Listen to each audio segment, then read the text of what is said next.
When Jeff Bezos married Mackenzie Scott back in 1993, the two were just ambitious professionals with big dreams. Amazon didn't even exist yet. It was just an idea that would eventually start in a garage in Seattle. Fast forward a few decades, and that garage project became one of the most powerful companies in the world, turning Bezos into one of the richest people in history. And through it all, Mackenzie was there, his partner in both life and business. That is, until their marriage ended after 25 years.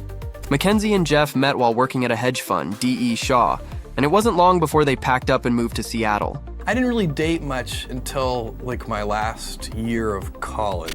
Bezos had a vision for an online bookstore, and Mackenzie didn't just cheer him on. She helped build it. She was one of Amazon's first employees, helped write the business plan, and was right in the thick of it as the company took off. Mackenzie is a very talented novelist, but she is not an accountant. But she pulled it off, and then, just we all get done what we need to get done. Their marriage, Amazon's growth, and raising 4 children together all happened side by side. We have a terribly complicated business. Now, here's where things get interesting. Despite the empire they were building, Jeff and Mackenzie tied the knot without a prenup. That one detail, no prenup, would later make headlines around the world. Because when they announced their divorce in 2019 after 25 years of marriage, Mackenzie walked away with 4% of Amazon. Just like that, she became one of the wealthiest women on the planet. And in 2025, Forbes estimated her net worth at a jaw-dropping $165.3 billion. The split was announced in a calm, composed tweet. They said they had gone through a long period of loving exploration and trial separation and would remain friends. I want to have lived my life in such a way that when I'm 80 years old, I've minimized the number of regrets that I have. Sounds amicable, right? But what the tweet didn't mention was that just 2 days earlier, the National Enquirer had reached out to Bezos for a comment on a very different kind of story, one about him and former news anchor Lauren Sanchez. Yep, that's when the real drama began. Hours after the divorce news broke, the Enquirer dropped a bombshell. Bezos had been dating Sánchez, who at the time was married to top Hollywood agent Patrick Whitesell. The tabloid claimed it had been tracking Bezos for months, across 5 states and 40,000 miles, no less, and said he had flown Sánchez to exotic locations on his $65 million private jet. They even published intimate texts from Bezos to Sánchez, including one where he wrote, "I love you, alive girl. I will show you with my body and my lips and my eyes very soon." Okay, Jeff? There's something wrong with it. Those texts, they reportedly came from Lauren's own brother, Michael Sanchez, who was allegedly feeding information to the Enquirer. Although he's never outright admitted it, multiple outlets say he was their source. Bezos didn't deny the relationship with Sanchez, but his lawyer was quick to shut down the cheating rumors, saying it was widely known that he and Mackenzie had already been separated by the time things started with Lauren. Still, here's the thing. Sanchez was also married at the time. So, of course, the rumor mill kicked into high gear, with talk that both of them had stepped out on their partners. And guess what? Sanchez and her husband Patrick Whitesell finalized their divorce in 2019 too. Quite the timing, right? I was stressed out. And it didn't stop there. Brad Stone, author of Amazon Unbound, confirmed the affair in his book and described how Amazon employees reacted. Many were reportedly shocked and disappointed. Their once infallible CEO suddenly looked a lot more human. Stone also said the affair didn't just come out of nowhere. Bezos had always been super private about his marriage, but around that time, people noticed he seemed distracted and harder to find. One strange detail, he suddenly became obsessed with helicopters, which he had previously hated. Turns out, Sanchez is a licensed helicopter pilot and owns her own aviation company.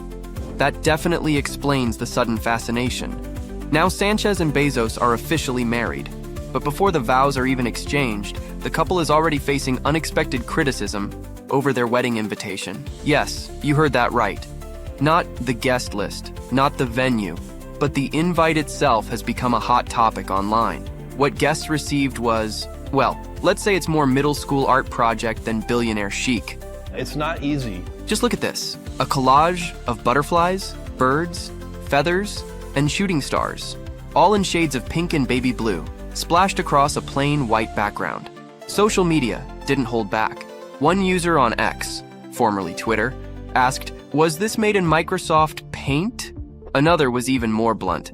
"That invite is atrocious. Obviously, money can't buy taste. Ouch." And while the design didn't win any points, the message inside was a bit more graceful.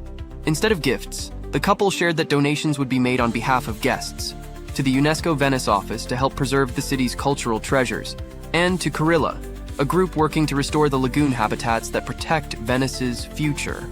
Do you plan to give away the majority of your wealth in your lifetime? Yeah, I do. Despite the online roasting, buzz around the wedding itself is sky high.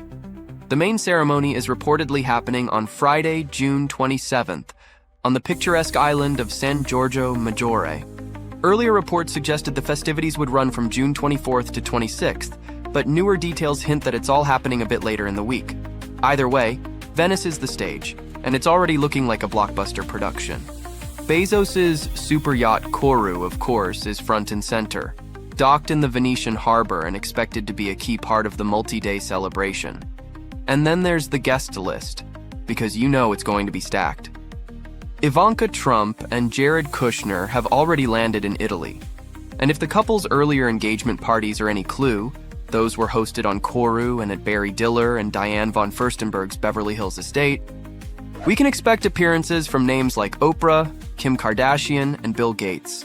If you need a ring bearer, I'm happy to help Oh, out that's here. good. That's good. I was looking for one. That's I've got that. perfect. As for the names reportedly confirmed, Barry Diller and Diane von Furstenberg, former NFL star Tony Gonzalez and his wife October, Fox Sports host Carissa Thompson, Bezos' father Miguel, Amazon CEO Andy Jassy, sci-fi author Hugh Howey and his wife Shay Landre, Island Company founder Spencer Antle, early Amazon investor Bill Miller, Hollywood power broker Michael Kives and his wife Lydia, Kris Jenner and Corey Gamble, and supermodel Carly Kloss with her husband Josh Kushner.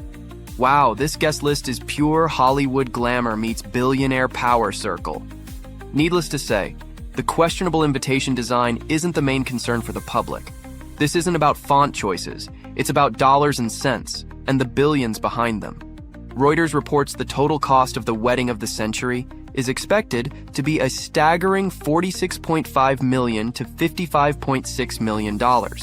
This mind-boggling figure has ignited a firestorm of criticism from activists, whose public threats to disrupt the Lavish event have already forced a last-minute change of venue, moving the celebration to a more secure, secluded location. Venice really sort of taken over by this Bezos billionaire wedding party. Not everyone is happy, though, Kana. You know, we've seen massive protests that have been staged in a lot of the landmarks in St. Mark's Square. We've seen them dump a mannequin of Bezos holding onto an Amazon box in the Grand Canal. People watching it float down the Grand Canal. Organizers even threatening to stage demonstrations on the day of the proposed wedding outside the venue, trying to break that up. Yeah, even in the world of billionaires, some things just can't be bought.